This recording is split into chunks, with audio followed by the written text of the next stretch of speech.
የአላህን ውዴታ የፈለገ ሰው ሊጠላው ይችል ይሆናል። ግን የአላህን ውዴታ የፈለገ ሰው የሰው ጥላቻ እንኳ ቢኖር ማለት ነው አላህ ሱብሓነሁ ወተዓላ የነኛ የሚጠሉትን ሰዎች ጉዳይ ችግር የሚያደርሱበትን ችግር አላህ ይበቃዋል አሉ ነብዩ ሰለላሁ ዐለይሂ ወሰለም። አላህ ይበቃዋል። ነገር ግን የሰዎችን ውዴታ ፍለጋ የአላህን ጥላቻ አላህ የማይወደውን ነገር ያደረገ ሰው አሉ አላህ ወደ ሰዎች ይተወዋል አሉ። ላ ኢላሃ ኢላላህ ወደ ሰዎች ይተወዋል። አላህ የተወው ሰው ምን ዋጋ አለው? ለነፍሱና ለሰው የተተወ ሰው በጣም አደጋ ውስጥ ነው ያለው።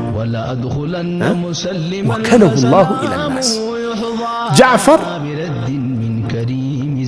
የንጉሱን ውዴታ ፍለጋ አላህ የሚጠላውን ንግግር አልተናገሩም።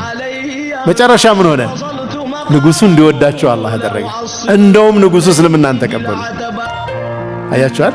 በህይወታችን ውስጥ ለጊዜው የሆኑ ሰዎች ሊከፋቸው ቅር ሊላቸው የሚችል ነገር ከዲን ጋር የተያያዘ ግልጽ ጉዳይ ማለት ነው።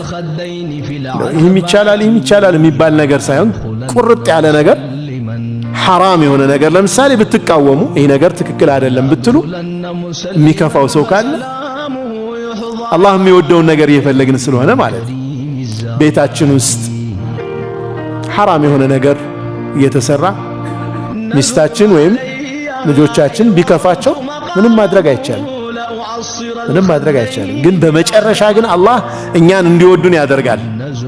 በእነሱ በኩል ሊመጣ የሚችለውን ነገር አላህ ይበቃናል ማለት ነው። ገባችኋል?